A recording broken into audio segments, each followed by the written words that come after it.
Dieu n'a jamais, bien aimé, voulu que ses enfants vivent dans le péché.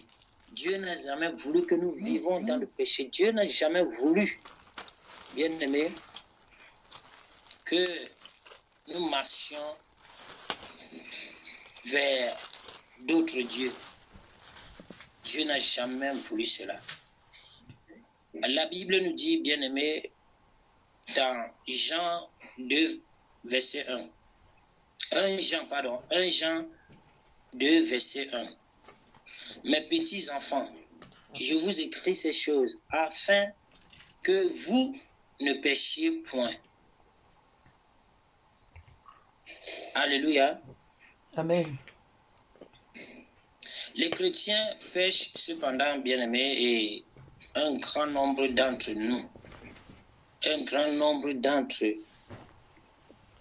nous prennent le péché à la légère. Dans la présente leçon, bien-aimés, nous voulons aborder la question suivante. Qu'est-ce qui se passe quand un chrétien pêche délibérément? Qu'est-ce qui se passe? Les conséquences du péché d'un chrétien. Les conséquences du péché dans la vie d'un chrétien. Nous voyons à la leçon, bien-aimée, que je vais aller pas à pas. Nous avons vu l'une des conséquences du péché dans la vie d'un chrétien. Dans la vie d'un chrétien, le péché rompt sa communion. Le péché rompt la communion avec Dieu.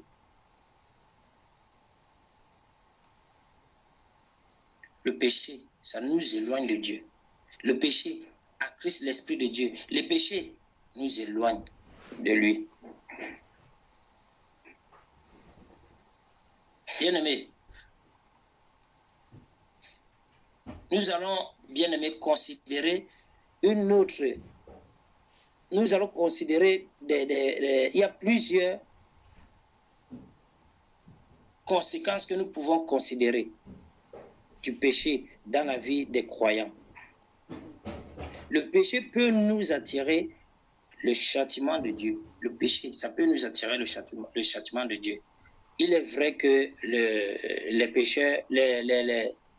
les péchés d'un croyant ont été pardonnés quand il a reçu Jésus-Christ comme son sauveur. Mais cela ne lui donne pas le droit de vivre comme bon lui semble et de faire tout ce qu'il veut.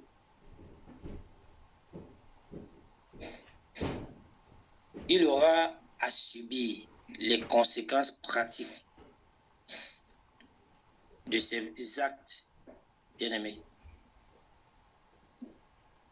La Bible dit, bien-aimés, dans Galates 6, verset 7, « Ne vous y trompez pas, on ne se moque pas de Dieu.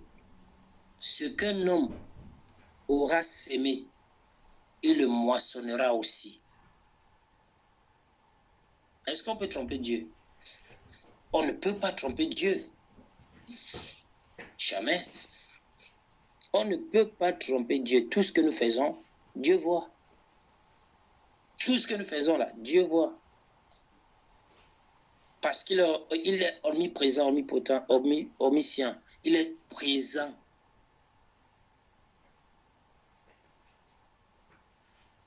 Quel que soit le péché que nous avons commis, si, bien aimé, nous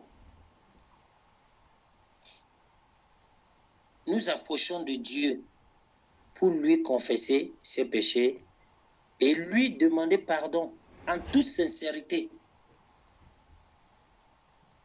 nous serons pardonnés. Nous serons pardonnés. Notre communion avec Dieu sera rétablie.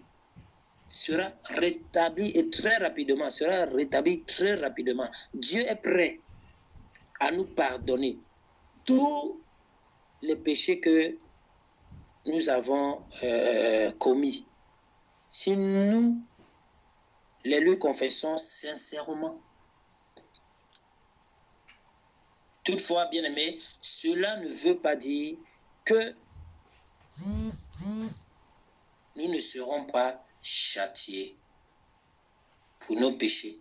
Nous ne serons pas châtiés. Ça ne veut pas dire ça. Le châtiment de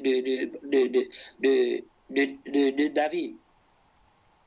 Mais ce châtiment que David, qui a été comme leçon pour nous, ce châtiment que David a reçu de Dieu,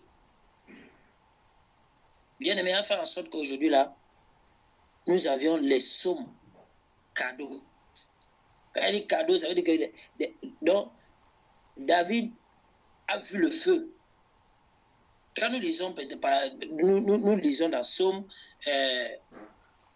14, verset 7. 14, verset 7, il nous dit, oh, qui fera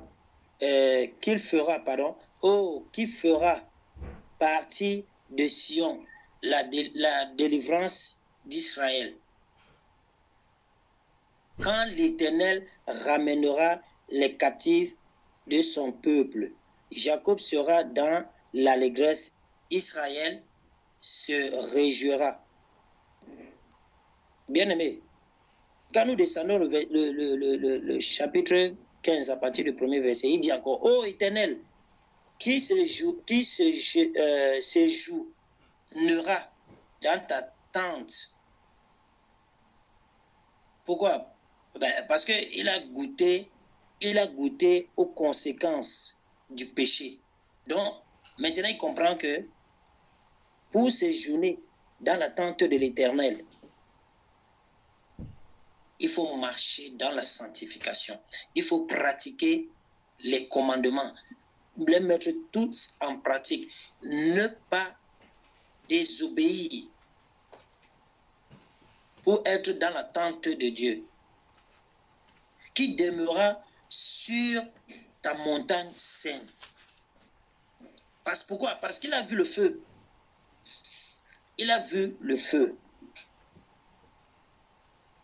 Le péché qu'il a commis là, lui-même il a vu là où il est sorti, il a confirmé le châtiment. Le verset 2, celui qui marche dans, il dit, qui demeurera sur ta montagne sainte, celui qui marchera dans l'intégrité, qui pratique la justice et qui dit la vérité selon son cœur. Selon son cœur. Selon son cœur. Voilà. Verset 3. Il ne calomnie point avec sa langue. Il ne fait point de mal à son semblable. Et il ne jette point l'opprobre sur son prochain. Il regarde avec dédain celui qui est méprisable, mais il honore ceux qui craignent l'Éternel. Il ne se rétracte point s'il fait un serment à son préjudice. Bien-aimé, mais David a goûté. Il a vu que les conséquences du péché peuvent nous amener à perdre le royaume. Le péché peut nous amener à perdre le royaume et subir ses conséquences. Ces conséquences où on peut les subir à état en enfer. On peut les subir, ne même pas recevoir la grâce au pardon. Parce que quand l'orgueil va prendre le cœur en disant que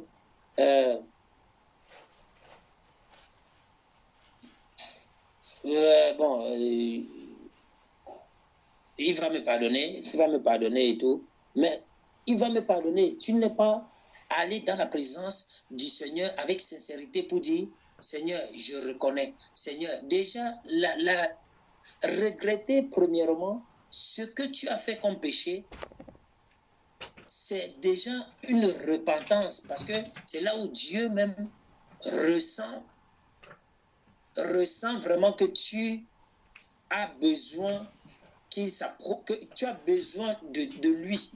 Parce que tu regretter déjà, c'est déjà un pas pour dire à Dieu que je reconnais, et maintenant le faire sortir maintenant de la bouche avec sincérité. Mais si tu joues à l'orgueil, tu vas écoper. Bon, c'est vrai que même si tu te confesses, tu vas être châtié. Tu vas d'abord, tu vas manger les fruits que ce que tu as semé là. Tu vas récolter ça. Tu peux récolter ça si tu reconnais à l'instant et tu demandes pardon. Tu peux aussi vouloir jouer à la cour de grandeur et vivre ça en enfer directement. Tu vas vivre ça sur terre et vivre aussi ça en enfer. Bien aimé. C'est pour cela que David, vraiment, il veut nous amener parce qu'il a goûté à cela et il veut que nous ne prenions pas part au péché, que nous ne suivons pas ce chemin que lui il a voulu, il a goûté et après il s'est confessé et il s'est rabattu vers le Seigneur et le Seigneur a pardonné ses péchés. Mais néanmoins, il a subi ce que il a les conséquences du péché là. Néanmoins, il a subi ça. Le châtiment de David, bien aimé, le récit de David, le récit de la vie des personnages de David dans l'Ancien Testament nous est donné pour que nous puissions apprendre quelque chose de leur expérience. Il y a deux leçons importantes, bien aimées, que nous devons apprendre de ce récit du grand péché de David. 1. Bien que nos péchés soient pardonnés, nous devons cependant subir les conséquences de nos actes. 2. Certains péchés ont les conséquences qui durent toute la vie. Toute la vie. David était non seulement un grand homme de Dieu, mais aussi le plus grand roi que le peuple Israël ait jamais eu. Malgré cela, David a gravement péché et il a subi les conséquences.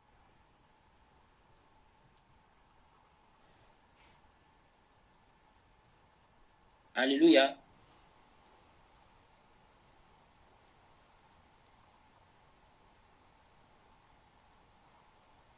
Le chapitre 11 de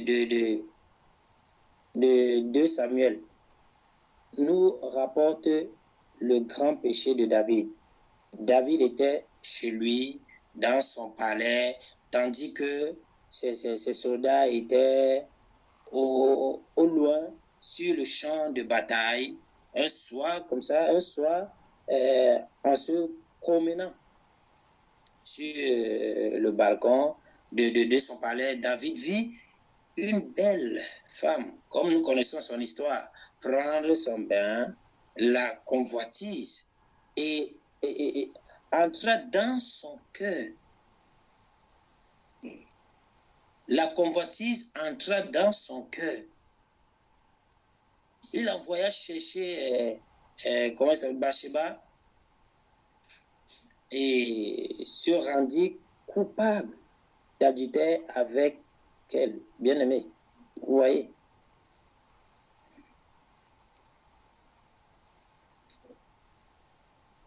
quelque temps plus tard, Bathsheba fit savoir à David qu'elle attendait un enfant de lui, étant donné que Kiri, le mari de Bathsheba, était à la guerre depuis un certain temps. David se rendit compte que son adultère serait bientôt découvert. Pour cacher son péché, il lui permettre d'épouser Bathsheba. Mais quel cœur! Donc toi, tu prends la femme de quelqu'un et tu veux couvrir le péché en voulant épouser cette femme. Mais David a vraiment battu le record, bien aimé. Il a battu le record de l'adultère. Il a battu le record.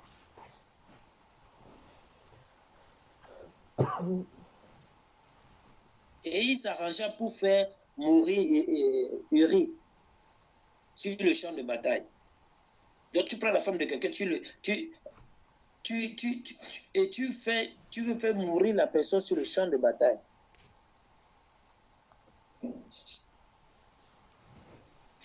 David sembla réussir à cacher son péché, mais la Bible nous dit, bien aimé, ce que David avait fait déplut à l'Éternel.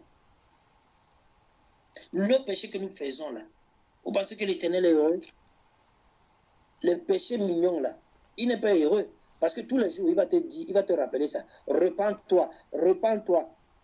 Le péché mignon là, tous les jours, tu te repens, mais tu oublies celui qui est mignon là, bien sapé, bien habillé, bien chaussé, la cravate et tout. Tu l'oublies. Il est là, il tape l'élégance, tu l'oublies. Tu l'oublies. Et tous les jours, l'Éternel te fouette au travers de la bouche de son serviteur. Confesse ton péché, ton péché, ton péché, ton péché.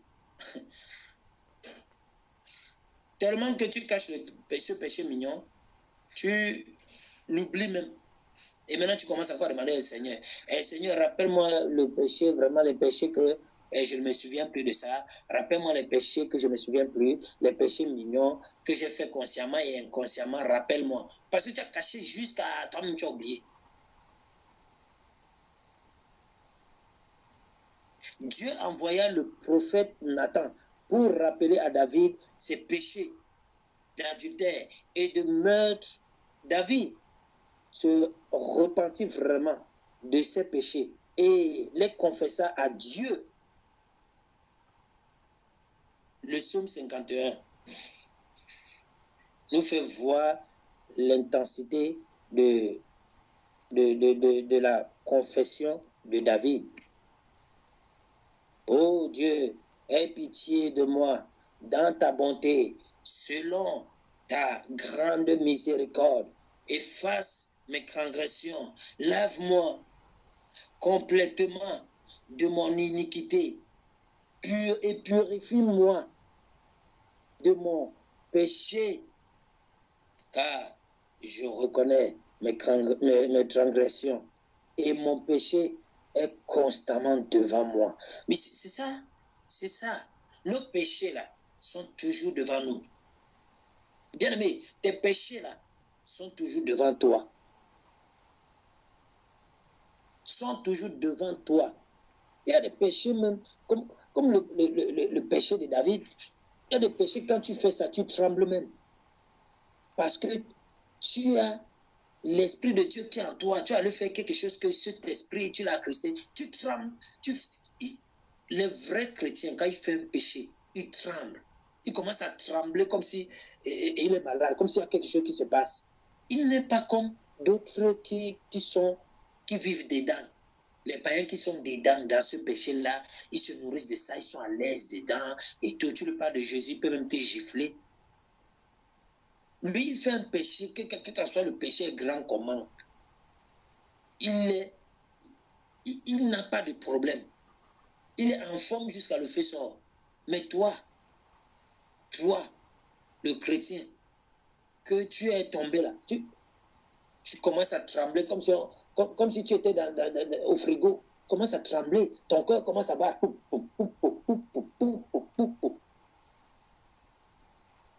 Et c'est là où c'est à partir de là où nous devons comprendre que nous ne sommes pas pareils. Celui qui a l'Esprit de Dieu et qui marche dans la sainteté n'est plus l'ancienne créature parce qu'il a été racheté à un prix inestimable, à un prix. Il n'est plus l'ancienne créature. Donc les choses comme ça, le péché le fait trembler comme un enfant. Le péché, quand il fait ça, il devient comme un gamin. C'est comme s'il y a quelque chose qui se passe. Il devient comme quelqu'un il y a quelque chose, il ne comprend plus rien. C'est ça.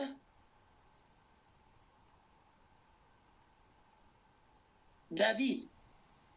Mais c'est pour cela qu'il a adressé cette prière-là. Parce qu'il ne se sentait plus. Il ne se sentait plus. Oh Dieu, aie pitié de moi. Aie pitié de moi. Dans ma bonté, selon ta grande miséricorde, efface mes transgressions, lave-moi. Et qu'est-ce qu'il n'a pas dit? Il a tout vomi. Tout ce qui venait de son cœur, il vomissait seulement. Lave-moi, lave-moi, lave-moi complètement de mes iniquités. Purifie-moi.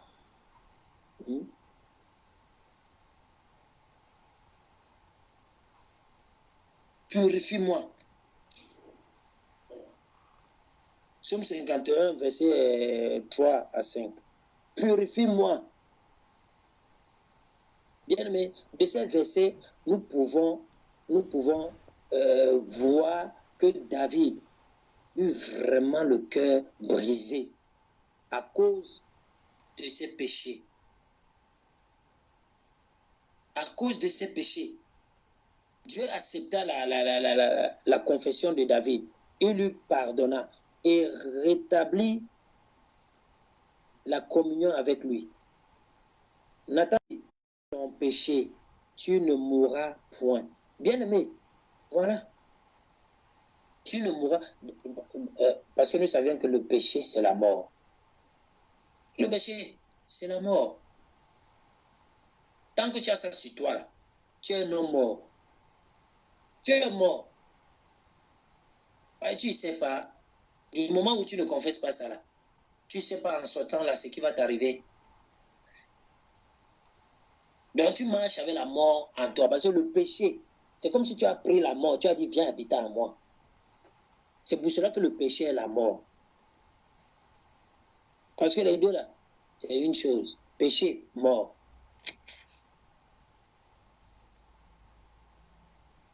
Cependant, tout n'était pas terminé, bien-aimé.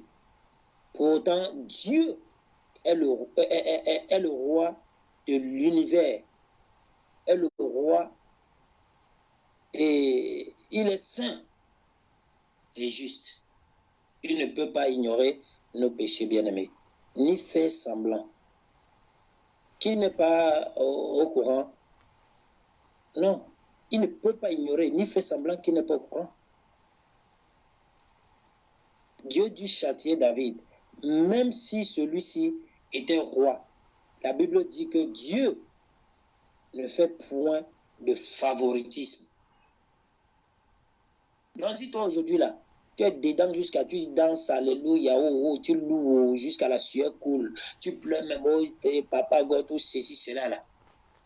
Sache que celui-là qui marche dans le péché tous les jours là, qui ne connaît même pas Dieu, toi, le jour que tu as péché seulement une fois là, vous êtes pareil. Mais comme toi, tu as reçu la connaissance, qu'à l'instant là, il faut chercher la face de Dieu.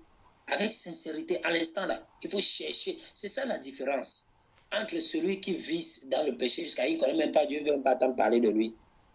C'est ça la différence. Toi, tu as acquis la connaissance. Tu as déjà reçu la lumière. Tu sais que si ça t'arrive comme ça là, que inconsciemment ou consciemment, tu sais les procédures à suivre. Tu sais que Dieu dit à l'instant, il faut le confesser à l'instant. Et c'est ça l'avantage de celui des chrétiens qui ont reçu la vérité, qui ont reçu la parole, parce qu'ils savent.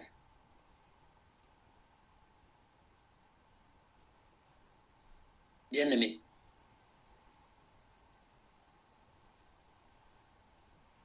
comme le péché de David, donne aux ennemis de Dieu l'occasion de blasphémer le nom de Dieu.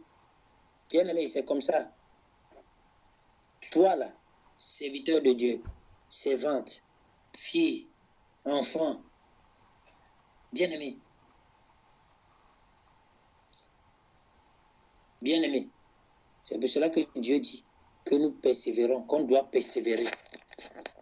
Qu'on doit persévérer, comme Paul a dit. Puis après qu'il fut péché, il fut prêché tout le monde. Hein?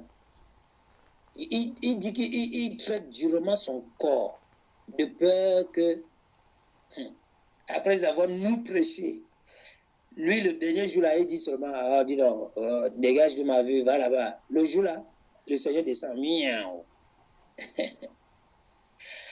Bien aimé, c'est comme ça. C'est comme ça. Nous donnons l'occasion à nos ennemis si on pêche.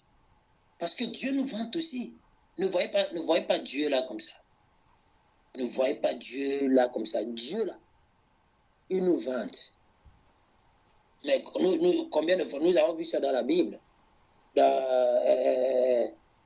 Comment il s'appelle encore là?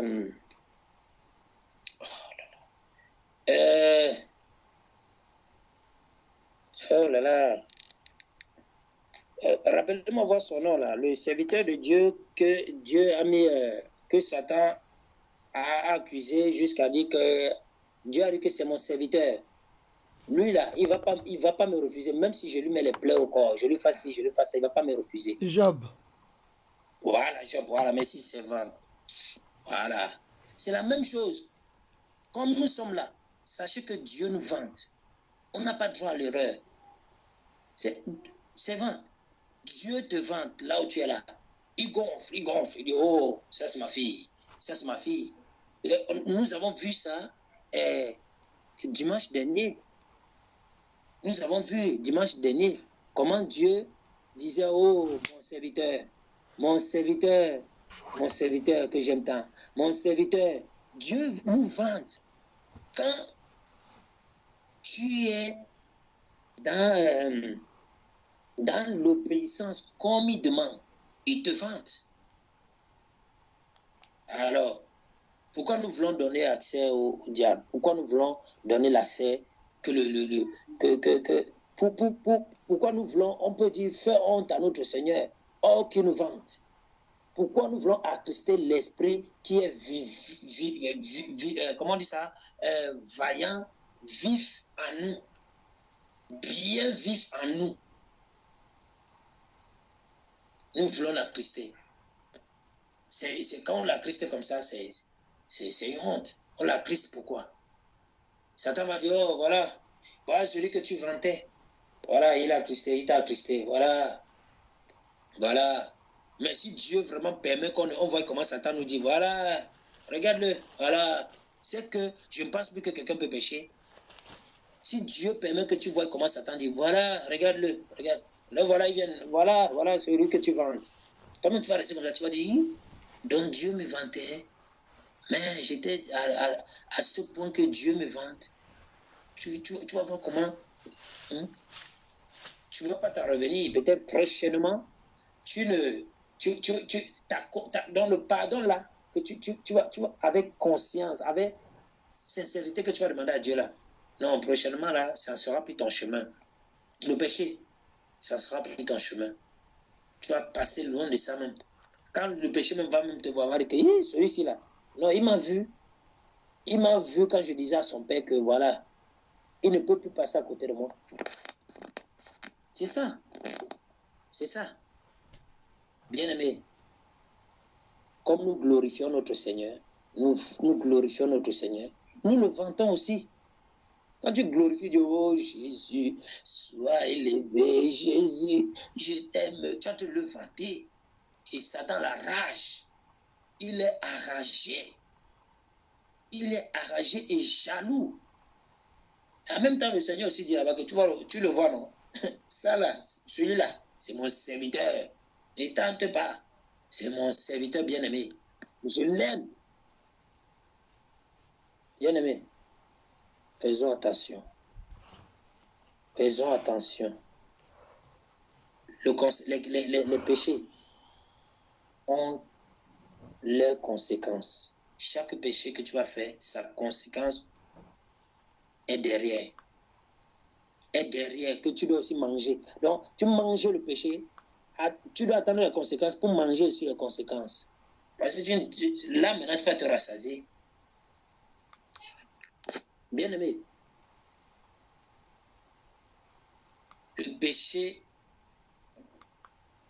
l'épée, pardon, l'épée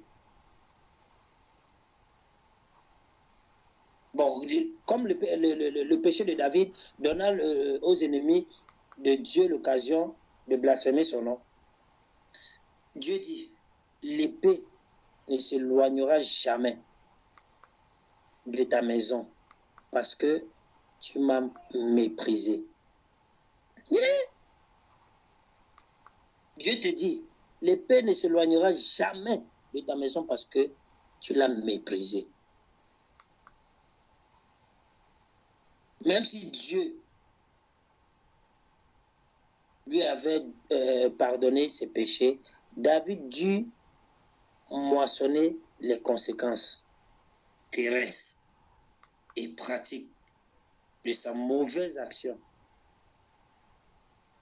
Il souffrit beaucoup, bien aimé, il souffrit beaucoup. Le fils qui lui était né de Bathsheba mourut. Un de ses fils fut assassiné. Un autre fomenta une révolte contre lui. Dans la maison, l'épée est en train d'agir. Voilà les conséquences. Juste pourquoi? Voilà, l'adultère, le crime, tout ça là.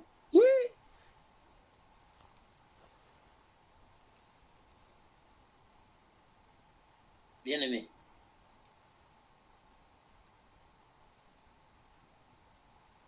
Et trouva la mort dans la bataille.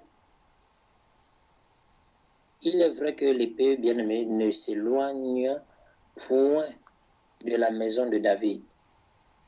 Nous devons comprendre que bien que nous puissions être pardonnés de nos péchés, nous devrons, comme David, subir les conséquences pratiques de nos actes. Nous devons aussi nous rendre compte que les péchés ont parfois des conséquences qui durent toute la vie. Toute la vie.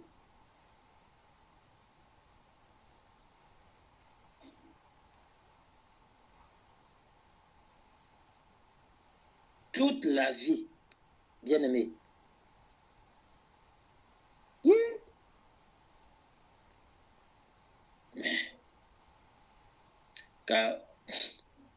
Quand nous regardons, nous lisons dans Proverbe 13, verset 6.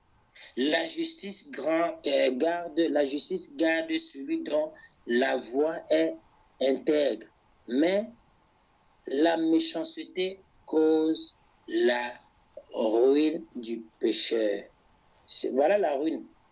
Ses enfants enlevés, l'autre qui s'est suicidé, l'autre qui est mort, l'autre qui a fait ci. Voilà.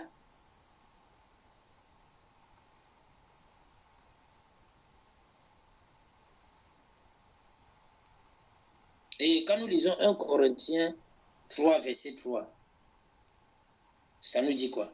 En effet, puisqu'il y a parmi nous de la jalousie et des disputes,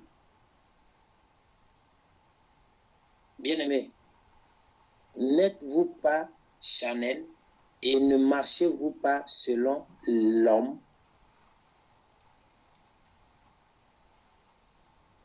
Tout ça là,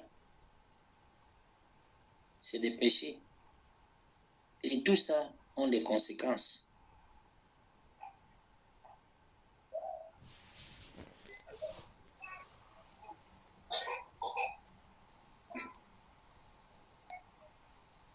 Alléluia.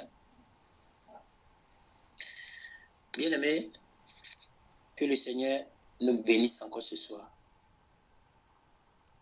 Au travers de sa parole, nous allons tout simplement prier. Nous allons prier. Si, bien-aimés,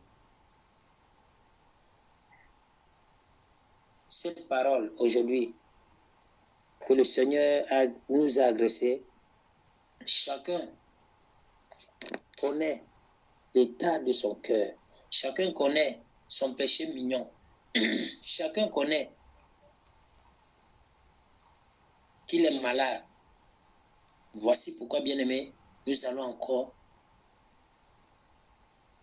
examiner nos vies. Nous allons encore nous examiner et vraiment réclamer la grâce de Dieu, réclamer ce pardon. Tellement que nous avions caché les péchés mignons, nous avons même oublié. Voici pourquoi nous allons tout simplement dire, Seigneur, ce que j'ai oublié là, depuis mon enfance, il y en a trop. J'ai même oublié les autres, mais je prie en ce moment, Seigneur. Car tu me dis dans ta parole que comme je suis en toi là, je suis une nouvelle créature. Mais comme je suis une nouvelle créature, il y a des choses que je n'ai pas encore confessées. Mais je viens tout simplement, Seigneur, tu m'as parlé encore ce soir. Je viens seulement te demander, implorer ton pardon pour mes péchés. Implorer ton pardon, j'ai fait ci, j'ai fait ça, j'ai fait ça. Bien-aimé, nous allons tout simplement prier. Chacun connaît, nous allons tout simplement prier pour le pardon, demander pardon au Seigneur et vraiment lui dire merci encore pour sa parole. Merci encore parce qu'il nous a parlé ce soir. Merci encore. Après avoir tout libéré, merci encore de nous avoir parlé ce soir. Au nom de Jésus-Christ. Prions.